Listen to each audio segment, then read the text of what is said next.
आज आपण third lesson बघणार आहोत, प्रॉपर्टीज ऑफ नॅचरल रिसोर्सेस. तर नॅचरल रिसोर्सेस म्हणजे जे नैसर्गिक साधने आहेत, नैसर्गिक संसाधने आहेत, तर त्यांचे गुणधर्म बघणार आहोत. आता नैसर्गिक साधने म्हणजे काय, रिसोर्सेस म्हणजे काय, तर जे निसर्गामध्ये उपलब्ध आहेत नैसर्गिकरित्या, तर त्याला म्हणतात नॅचरल रिसोर्सेस. जसं की हवा. हवा नॅचरलीच आपल्याला मिळते, बरोबर ना, ते आपण तयार करत नाही. पाणी, माती, हे काय झाले, हे नॅचरल रिसोर्सेस झाले. तर त्याचे आपण गुणधर्म बघणार आहोत, वैशिष्ट्ये बघणार आहोत. ठीक आहे, लेट्स रिकॉल. चला मागचं आठवूयात. First, which are the gases present in air. हवेमध्ये कोणकोणते वायू असतात सांगा बरं. आपण मागच्या लेसनमध्ये मागच्या वर्षी शिकलेलो आहोत की हवेमध्ये सगळ्यात जास्त असतो तो नायट्रोजन असतो, ऑक्सिजन असतो, आणि मग इतर वायू असतात, पाण्याची वाफ असते, बरोबर. Why is air called a homogeneous mixture. हवेला होमोजिनियस मिक्सचर असं का म्हटलं जातं? होमोजिनियस या शब्दाचा अर्थ आहे, होमो म्हणजे समान, एकसारखे. तर एकसारखे वायू असलेलं मिक्सचर असं का म्हटलं जातं? तर हवेमध्ये जे गॅसेस आहेत ना, म्हणजे नायट्रोजन आहे तो 78% असतो, ऑक्सिजन आहे तो 21% असतो, आणि राहिलेला जो 1% आहे, 1% आहे, त्याच्यामध्ये इतर सगळे गॅसेस येतात. जसं की कार्बन डायऑक्साईड आला, आर्गॉन आला, सगळे नोबेल गॅसेस आहेत ते. तर तुम्ही कुठेही ती हवा चेक केली ना, त्याचं जे स्टँडर्ड प्रमाण आहे ना, तर ते ठरलेलं आहे, तर तेच असतं. म्हणजे तुम्ही पुण्यामधली हवा चेक करा, मुंबईची हवा चेक करा, सगळीकडे हे प्रमाण आहे ना, ते सेमच असतं. ठीक आहे, म्हणजे स्टँडर्ड चेक केलं तर. आता प्रदूषणामुळे मग कमी जास्त होत असतं. ओके, म्हणून हवेला होमोजिनियस मिक्सचर असं म्हणतात. What are the uses of various gases in air. हवेमध्ये असलेले हे जे गॅस आहेत, वेगवेगळे वायू आहेत, तर त्यांचा वापर काय होतो? आता हवेमध्ये 78% नायट्रोजन असतो, त्याचा काय वापर आहे? तर तो प्लांट्ससाठी, वनस्पतींच्या वाढीसाठी आवश्यक असतो नायट्रोजन. ठीक आहे. ऑक्सिजन जो आहे तो आपल्याला, माणसांना, सजीवांना श्वासोच्छ्वासासाठी आवश्यक असतो, रेस्पिरेशनसाठी, बरोबर. जे कार्बन डायऑक्साईड आहे ते काय करतात, प्लांट्स आहेत, वनस्पती आहेत, ते फोटोसिंथेसिसमध्ये कार्बन डायऑक्साईड आत घेतात आपल्यामध्ये, आणि त्याच्यातून त्यांचं अन्न तयार करतात आणि ऑक्सिजन बाहेर सोडतात, म्हणून कार्बन डायऑक्साईड गरजेचं आहे, बरोबर.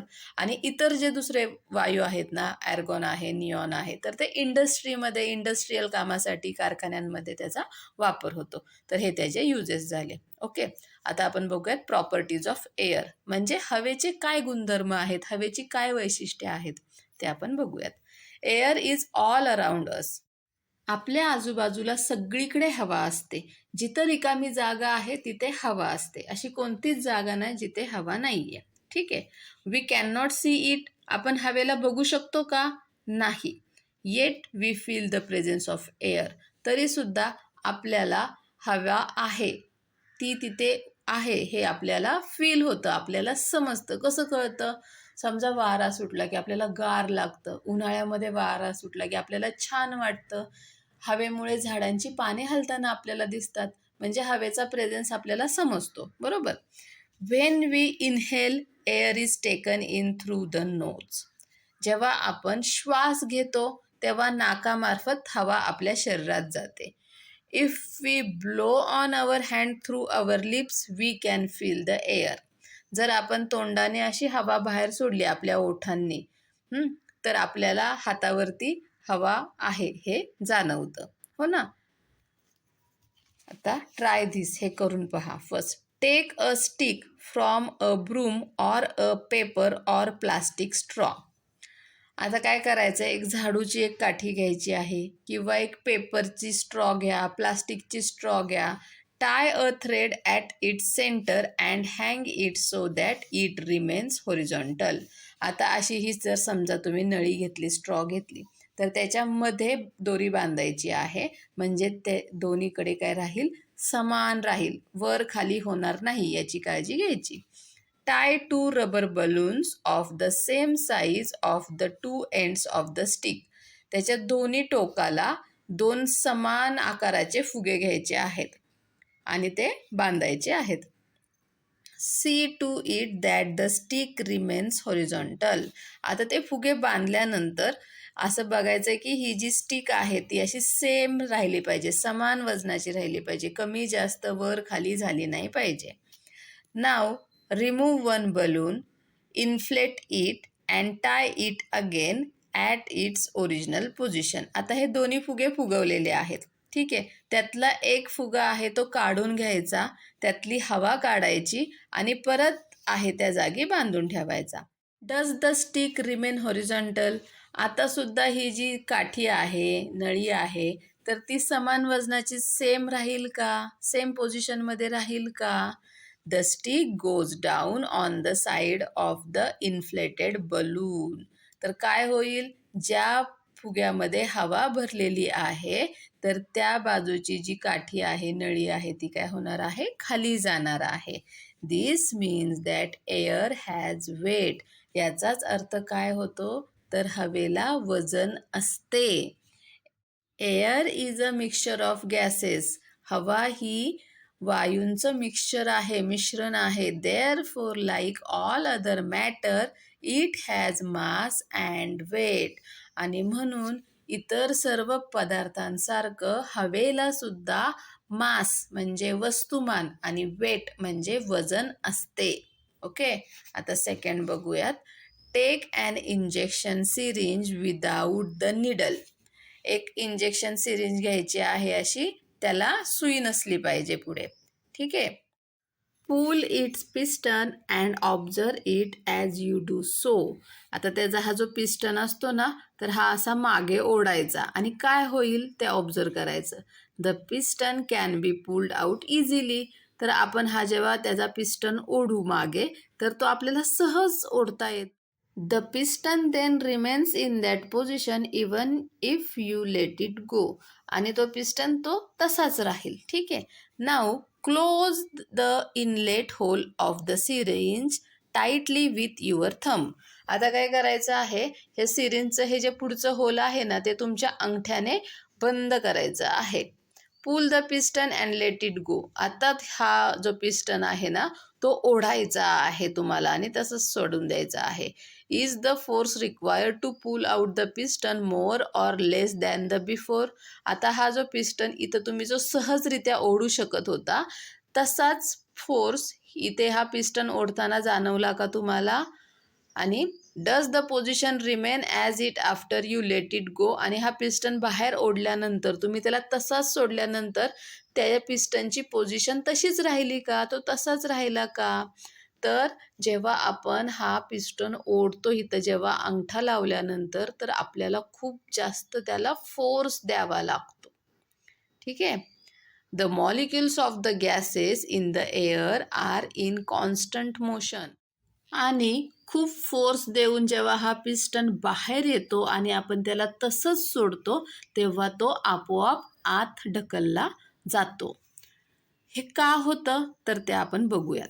The molecules of the gases in the air are in constant motion. आता जे हवेमध्ये मॉलिक्युल्स असतात, तर ते सतत त्यांची हालचाल होत असते. Wien these molecules strike a body, they create pressure on that body. आणि जेव्हा ते हवेचे जे मॉलिक्युल्स आहे ते त्या बॉडीवरती आदळतात, तेव्हा ते तिथे प्रेशर म्हणजेच दाब निर्माण करतात. This is the pressure of air that we call atmospheric pressure. आणि याच हवेच्या प्रेशरला, हवेच्या दाबाला आपण वातावरणीय दाब असंही म्हणतो. On pulling the piston with the inlet hole of the syringe closed, more space becomes available to the air in the syringe. आता जेव्हा आपण हे बघूयात, फक्त आपण मोकळीच ही इंजेक्शन आहे, सिरिंज आहे, आणि त्या जेव्हा पिस्टन ओढतो तेव्हा इथे सगळीकडे हवा भरली जाते, ठीक आहे. म्हणजे हवा सगळीकडे भरली जाते, कुठेही मोकळी जागा राहत नाही. पण जेव्हा आपण इथे हे तोंड बंद करतो अंगठ्याने आणि मग हा पिस्टन ओढतो, तेव्हा याच्यामध्ये खूप कमी हवा येते. म्हणजे ह्यातली जी जागा आहे ती तशीच व्हॅक्यूम राहते, रिकामी राहते. ठीक आहे, त्याच्यामध्ये हवा नसते. त्यामुळे काय होतं की इट बिकम्स रेरिफाईड. रेरिफाईड म्हणजे विरळ, म्हणजे ह्या सिरिंजमधली जी हवा आहे ती विरळ होते. As a result the pressure of the air in the syringe is lowered. आणि म्हणून इथे हवा कमी आहे म्हणून हवेचा दाबसुद्धा कमी होतो. Comparatively the pressure of the outside air is very high. पण ह्याच्या बाहेर जी हवा आहे तर त्याचं प्रेशर जास्त आहे, त्याचा दाब जास्त आहे. That is why when the pulled out piston is released it is immediately pushed in. आणि म्हणूनच बाहेर हवेचा दाब जास्त असल्यामुळे हा जो ओढलेला पिस्टन आहे तो सोडला की त्या हवेच्या दाबामुळे आत ढकलला जातो. If this experiment is repeated holding the syringe in different position like vertical, horizontal, all or inclined, the piston is found to go into the same extent in all the cases. आता तुम्हाला वाटेल हे असं पकडल्यामुळे तो piston आत जातो. तुम्ही ही syringe उभी पकडा, आडवी पकडा, तिरकी पकडा, कशीही पकडा, तरी सुद्धा तो पिस्टन आहे तो आत जाणारच. From these we can infer that atmospheric pressure is the same in all the directions. आणि याच्यावरून आपण काय कन्क्ल्युजन काढलं की जो वातावरणीय दाब असतो हवेचा तो सगळ्या दिशेला सारखाच असतो. Okay, find out, is there any atmospheric pressure on the moon.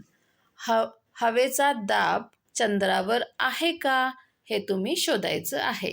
Okay, do you know, तुम्हाला हे माहीत आहे का? Under ordinary conditions atmospheric pressure at sea level is about 1,01,400 newtons per square metre. जर नॉर्मल कंडिशन्स असतील त्यावेळेस C लेवलचं, समुद्रकिनाऱ्याचं जे atmospheric pressure आहे, वातावरणाचा दाब आहे, तो असतो 1,01,400 newtons per square metre. It can be measured with the help of a barometer. आता हे कशाने मोजतात? तर ते मोजण्यासाठी बॅरोमीटर असतं, त्याच्या साहाय्याने मोजला जातो. As we go higher above sea level atmospheric pressure decreases. समुद्रसपाटीपासून आपण जसजसं वर जाऊ तसतसं हवेचा दाब जो आहे, म्हणजे वातावरणीय दाब आहे, तो कमी कमी होत जातो. अ लिटिल फन, आता थोडीशी मज्जा. Place a piece of cardboard on the mouth of a glass filled completely with water. एक ग्लास घ्यायचा, तो पूर्ण पाण्याने भरायचा आणि त्याच्यावरती, त्या ग्लासच्या तोंडावरती एक कार्डबोर्डचा तुकडा ठेवायचा. Holding the cardboard firmly in place with one hand, invert the glass quickly. आता काय करायचं आहे, तुमचा एका हाताने तो ग्लास पकडायचा आहे आणि दुसरा हात जो आहे तो घट्ट त्या कार्डबोर्डवर वरती ठेवायचा आहे, त्या ग्लासच्या वर, आणि पटकन तो ग्लास काय करायचा आहे, उलटा करायचा आहे. ग्लास उलटा करताना कार्डबोर्डवरचा हात काढायचा नाही, तसाच ठेवायचा. Take your hand away from the cardboard. आणि ग्लास उलटा केल्यानंतर मग जो कार्डबोर्डवरचा हात आहे खालच्या साईडला आलेला तो काढायचा. What do you see? तुम्हाला काय वाटतंय काय होईल? ते पाणी सांडेल का? तर नाही, ते पाणी सांडत नाही. त्याचं कारण काय असेल? कारण त्याच्यावरती ॲटमॉस्फेरिक प्रेशर असतं, त्याच्यामुळे तो कार्डबोर्ड त्या ग्लासला तसाच चिटकून राहतो आणि ते पाणी सांडत नाही. तुम्ही हे घरी करून बघा. Okay, great scientist. आता आपण एखाद्या शास्त्रज्ञाबद्दल माहिती ऐकूयात. In 1726 the Swedish scientist Daniel Bernoulli put forth the important principle that the pressure of air decreases when its velocity increases, while the pressure of air increases when its velocity decreases. In 1726 मध्ये एक Swedish म्हणजे स्वीडनचे scientist आहेत Daniel बेर्नोली, त्यांनी काय सांगितलं तर हवेचा दाब हा कमी होतो जेव्हा हवेची गती वाढते, आणि हवेची गती कमी झाली की हवेचा दाब वाढतो. हा त्यांनी आपल्या पुढे एक प्रिन्सिपल, एक तत्व ठेवलं होतं. If a body is moving through air, the air pressure decreases perpendicular to the direction of the motion and then the air in the surrounding flows rapidly from higher pressure to the lower pressure. जर समजा एखादी body आहे ती हवेमधून पुढे जात असेल, तर जे एअर प्रेशर आहे, हवेचा जो दाब आहे, तो कसा डिक्रीज होतो, तर त्याची जी मोशन कोणत्या दिशेमध्ये आहे, तर तो त्याला परपेंडिक्युलर डिक्रीज होत असतो. आणि then the air in the surrounding, आणि मग आजूबाजूची जी हवा आहे ती जास्त दाबाकडून कमी दाबाकडे वाहत असते, जात असते. ओके, समजलं का? म्हणजे समजा एखादी गाडी आहे, ती इथून अशी सरळ जात आहे एका स्पीडमध्ये, ठीक आहे. आणि तेव्हा ह्या गाडीवरती जो परपेंडिक्युलर 90 डिग्रीमध्ये जो प्रेशर येतं ना हवेचं, तर ते डिक्रीज होत असतं. कसं डिक्रीज होतं आहे, तर ह्या गाडीची जी डिरेक्शन आहे त्याला ते 90 डिग्रीने परपेंडिक्युलर जे एअर प्रेशर आहे ते डिक्रीज होत असतं. आणि आजूबाजूची जी हवा आहे ती जास्त प्रेशरकडून कमी प्रेशरकडे वाहत असते, जात असते. ओके, समजलं? काय करायचं आहे आता, हे जे सायंटिस्ट आहेत डॅनियल बर्नौली, तर त्यांचा फोटोग्राफ तुम्ही इंटरनेटवरून, नेटवरून, गुगलवरून मिळवायचा आहे. Print and paste it here, आणि त्याचा प्रिंट काढून इथं पेस्ट करायचा आहे. What commands did you give the computer to do this? आणि हे करण्यासाठी आपल्याला गुगलवर गेलं की लगेच सगळं भेटतं का? आपल्याला त्याला काहीतरी सांगावं लागतं की मला हे पाहिजे, हो ना? मग याच्यासाठी तुम्ही काय कमांड वापरणार ह्यांचा फोटोग्राफ मिळवण्यासाठी, तर ते सांगायचं आहे. ओके, आता ऑब्झर्व अँड डिस्कस. आता बघायचं, निरीक्षण करायचं आहे आणि चर्चा करायची आहे. Take some water in a plastic cup and hold a straw upright in it. एक प्लास्टिक कप घ्यायचा आहे, त्याच्यामध्ये थोडं पाणी घ्यायचं आहे आणि एक जी स्ट्रॉ आहे ती अशी उभी ठेवायची आहे. Hold a small piece of another straw near the upper end of the first straw and perpendicular to that straw. आता काय करायचं, दुसरी एक स्ट्रॉ घ्यायची आहे, ती या स्ट्रॉचं जे वरचं तोंड आहे तिथे बरोबर परपेंडिक्युलर 90 डिग्रीमध्ये पकडायची आहे. Blow hard through the small piece of straw. आता ही जी छोटी तुम्ही दुसरी स्ट्रॉ घेतलेली आहे ना, तर त्याच्यातून फुंकर मारायची आहे. You will see a fountain of water. आणि मग तुम्हाला काय दिसेल, तर इथे पाण्याचं असं कारंजे उडलेले दिसतील. Why did this happen? हे असं का झालं? On blowing through the straw the air at it open end is pushed away and hence the pressure of the air at the opening goes down. आता इथून ही छोटी स्ट्रॉ आहे बघा, इथून जेव्हा हवेची फुंकर मारली जाते तेव्हा ह्या पहिल्या स्ट्रॉच्या तोंडावर जी असलेली हवा आहे तर ती बाजूला ढकलली जाते आणि तिथं असलेलं जे प्रेशर आहे तर ते खाली जातं. As the pressure of the air near the upper end of the erect straw becomes less than the atmospheric pressure. काय होतं, इथं फुंकर मारल्यामुळे इथली हवा बाजूला झाली, त्याच्यामुळे इथलं जे प्रेशर आहे, ह्या उभ्या स्ट्रॉच्या वरचं जे प्रेशर आहे ते कमी झाल्यामुळे the water in the cup is push from where the pressure is higher to where it is lower. मग हे ज्या कपमधलं जे पाणी आहे ते जास्त दाबाकडून कमी दाबाकडे, कमी दाब कुठे आहे, इथे वरती आहे, म्हणजे जास्त दाब इथे खाली आहे. मग हे खालून पाणी जे आहे ते वरती ढकललं जातं and the water comes out in the form of fountain. आणि अशा प्रकारे हे जे पाणी आहे ते या कारंजाच्या स्वरूपात बाहेर येतं. The more forcefully you blow the higher will be the fountain. जेवढ्या जास्त तुम्ही फुंकर मारणार तेवढा मोठा तुम्हाला फाउंटन म्हणजे कारंजा बघायला मिळणार.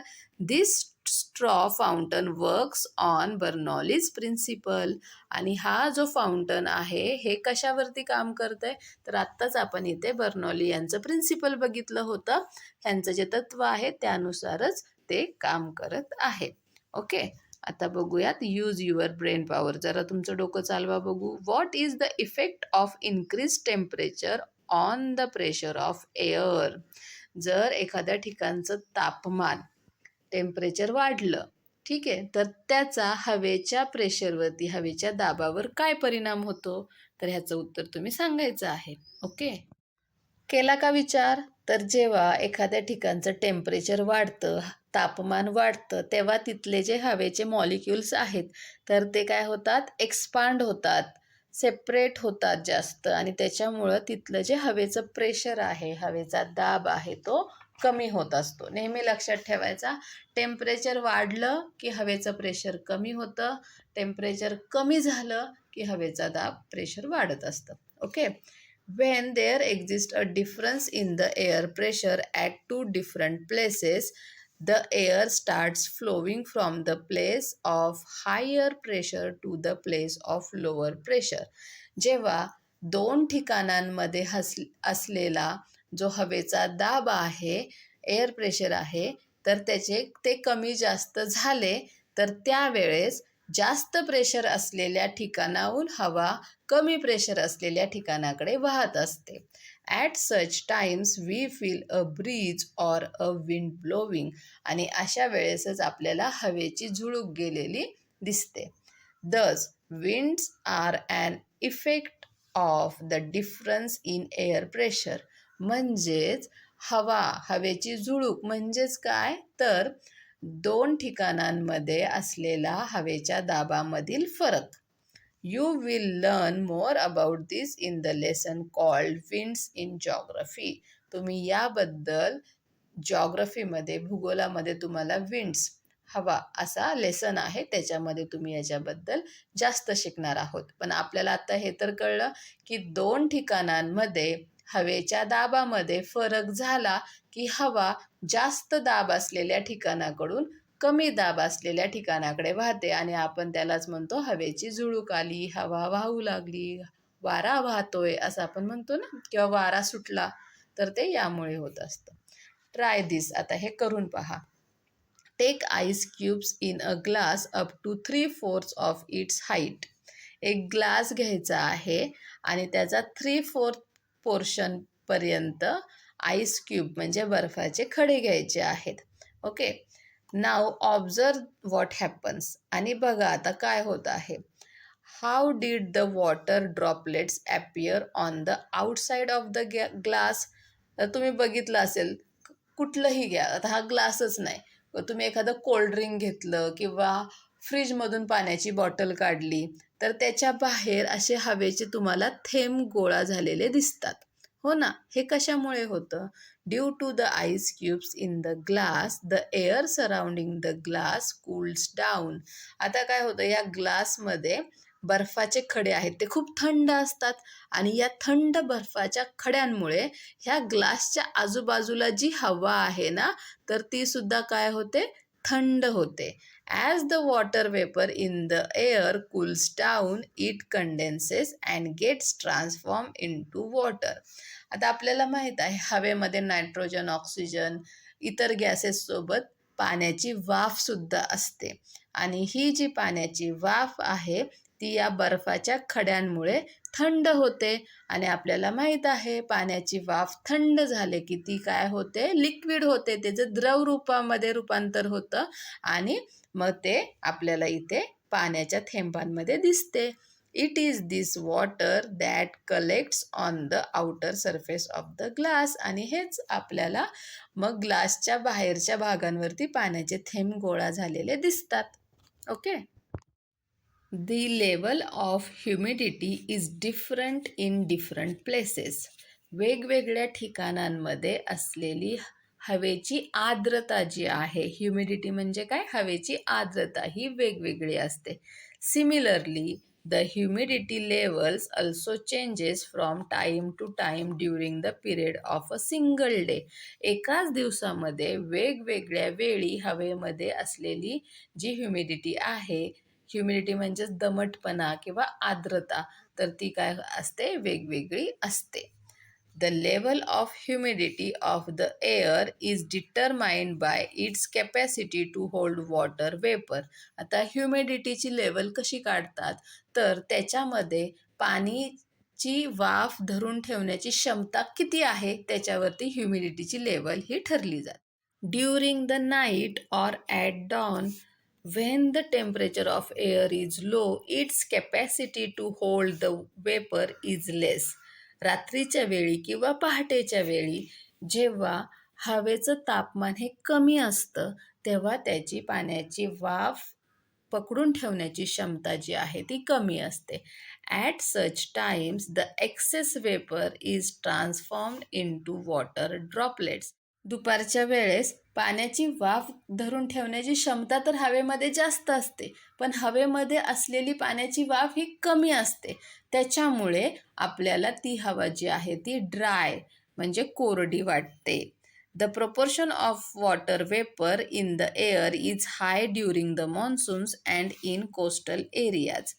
हवेमधलं पाण्याच्या वाफेचं प्रमाण जे आहे ते पावसाळ्यामध्ये जास्त प्रमाणामध्ये असतं आणि जे कोस्टल एरिया आहेत म्हणजे जे समुद्रकिनारचे भाग आहेत तर तिथे हवेमध्ये पाण्याची वाफ जास्त असते. आपण म्हणतो बघा समुद्रकिनारी दमट वातावरण लागतं तर ते याचमुळे असतं. As a result we feel the dampness or humidity आणि याच्यामुळेच आपल्याला तिथे दमटपणा जाणवतो. In summer, wet clothes dry quickly, but in the rains, they do not. Why is this so? उन्हाळ्यामध्ये ओली कपडे पटकन वाळतात, पण पावसाळ्यामध्ये तसं होत नाही. असं का होतं? तर ते याचमुळे होतं की त्यावेळेस हवेमध्ये ह्युमिडिटी जास्त असते. म्हणजे जरी कपडे वाळले तरी ते आपल्याला गारच लागतात. ओलसर आहेत असेच वाटतं थोडंसं. कारण हवेमध्ये पाण्याच्या वाफेचं प्रमाण जास्त असतं, दमटपणा जास्त असतो. त्यामुळे पावसाळ्यात कपडे पटकन वाळत नाहीत आणि वाळली तरी ती ओलसर गार आहेत असं आपल्याला वाटतं. ओके, आता यूज युअर ब्रेन पॉवर. जरा डोके चालवा. Dip and uncorked inverted empty bottle in a slanting position into the water in a wide container. What do you observe? एक मोठं कंटेनर घ्यायचं आहे, भांडं घ्यायचं आहे, त्याच्यामध्ये पाणी भरलेलं आहे आणि त्याच्यामध्ये एक रिकामी बॉटल ज्याला झाकण नाही लावलेलं आहे ती सोडून द्यायची आहे. तुम्हाला काय दिसेल? तर जेव्हा आपण अशी रिकामी बॉटल या पाण्यामध्ये सोडतो तेव्हा आपल्याला असे हवेचे बुडबुडे बाहेर आलेले दिसतात. म्हणजेच काय की ही जी बॉटल होती ती पूर्ण रिकामी होती का? नाही, तर त्याच्यामध्ये हवा होती आणि ह्यातलं थोडं पाणी आत गेल्यामुळे त्यातली जी हवा आहे ती अशी बुडबुड्यांच्या रूपामध्ये बाहेर पडते. What change takes place in a balloon on filling air in it? जर एखाद्या फुग्यामध्ये हवा भरली तर तुम्हाला त्याच्यामध्ये काय बदल दिसतो? तो फुगा उडायला लागतो ना हवेमध्ये, हो ना. We come to know from the activities above that air has properties lying occupying space, having a certain volume, having mass and weight. आणि याच्यावरून आपल्याला काय दिसतं की हवेमध्ये कोणकोणते गुणधर्म आहेत? तर ऑक्युपाईंग स्पेस म्हणजे हवा काय घेते? जागा घेते. बरोबर. आता फुगा जर तुम्ही प्लेन ठेवला नुसताच त्याच्यामध्ये हवा नाहीये हां तर तो असा दिसतो आपल्याला चपटा झालेला. पण तेच जर त्याच्यामध्ये हवा भरली तर हा फुगा काय होतो? फुगतो, त्याचा आकार वाढतो. म्हणजेच काय? तर हवेने जागा घेतली ना, हवेला जागा लागली म्हणजे air is occupying space. Okay. अजून काय आहे की त्याला सर्टन व्हॉल्यूम आहे, हवेला व्हॉल्यूम आहे, त्याला मास आहे, वस्तुमान आहे आणि त्याला वजन सुद्धा आहे. ठीक आहे, हे आपल्याला समजतं. Air is a mixture of very fine particles of some gases, dust, smoke and moisture. तर हवा जी आहे तर ती गॅसेस, डस्ट म्हणजे धूळ, स्मोक म्हणजे धूर आणि मॉइश्चर, मॉइश्चर म्हणजेच ही पाण्याची वाफ, तर याचं सगळ्याचं मिक्सचर आहे. When rays of light fall on these minute particles, the particles spread the light in all the directions. आणि जेव्हा हे जे हवेमध्ये एवढं सगळं जे मिक्सचर आहे त्याच्यावरती त्याच्या छोट्या छोट्या कणांवरती जेव्हा लाईट पडते तेव्हा ती लाईट काय होते? ते पार्टिकल्स ती लाईट सगळीकडे स्प्रेड करतात, सगळ्या दिशेमध्ये. This natural phenomenon is called scattering of light आणि ह्यालाच आपण स्कॅटरिंग ऑफ लाईट म्हणजे प्रकाशाचे विखुरणे असं म्हणतो. आपल्याला जी लाईट दिसते की नाही तर ती याच्यामुळेच दिसते. टेम्परेचर रेग्युलेशन म्हणजे तापमानाचे नियंत्रण. The earth receives energy from the sun. पृथ्वीला सूर्याकडून ऊर्जा मिळते. This energy is reflected by the earth in the form of heat. आणि ती एनर्जी जी आहे सूर्याकडून मिळालेली जी एनर्जी आहे ऊर्जा आहे पृथ्वीला ती पृथ्वी उष्णतेच्या रूपामध्ये देत असते रिफ्लेक्ट करत असते. The constituents of air surrounding the earth such as water vapor, carbon dioxide absorb a part of this heat and give it to the other constituents of air. तर हवेमध्ये असलेले जे घटक आहेत जसं की पाण्याची वाफ आहे, कार्बन डायऑक्साईड आहे, ती उष्णता आपल्यामध्ये ॲब्झॉर्ब करतात, शोषून घेतात आणि दुसऱ्या हवेमध्ये जे घटक आहेत तर त्यांना ते देतात. As a result the earth surface remains warm and thereby becomes suitable for the living world on the earth. आणि त्याच्यामुळे पृथ्वीचा जो सरफेस आहे पृष्ठभाग आहे तर तो गरम राहतो, उबदार राहतो आणि पृथ्वीवरील सर्व सजीवांना राहण्यासाठी अनुकूल वातावरण तयार होते. If there were no air on the earth the average temperature of the earth surface would have been very low. जर पृथ्वीवर हवाच नसेल तर पृथ्वीच्या पृष्ठभागावरचं जे तापमान आहे तर ते खूप कमी होऊन जाईल आणि मग तिथे उबदारपणा नसल्यामुळे सजीव जगू शकत नाहीत. ओके. Transmission of sound. आता आवाजाचं ट्रान्समिशन एका ठिकाणाहून दुसरीकडे आवाज कशा प्रकारे जातो ते बघूयात. All the sounds that we hear reach us through the surrounding air. आपण जे काही आवाज ऐकतो आपल्यापर्यंत जे आवाज येतात तर ते आपल्या आजूबाजूच्या हवेतूनच येत असतात. The density of air also changes due to change in its temperature. हवेचं जर टेम्परेचर बदललं तर हवेची डेन्सिटी घनतासुद्धा बदलते. In winter the density of the air increases. हिवाळ्यामध्ये हवेची घनता वाढते. We can hear the whistle of a distant train clearly early in the morning in winter. हिवाळ्यामध्ये लांबून येणाऱ्या ट्रेनच्या शिट्टीचा आवाजसुद्धा आपल्याला ऐकू येतो, स्पष्टपणे ऐकू येतं. Air is useful as a medium for the transmission of sound. तर हे आत्तापर्यंत आपण या लेसनमध्ये प्रॉपर्टीज ऑफ एअर म्हणजे हवेचे गुणधर्म बघितलेत. याच्या पुढे आपण बघणार आहोत properties of water and properties of soil जे की आपण नेक्स्ट पार्टमध्ये कंटिन्यू करूयात. Okay, bye bye.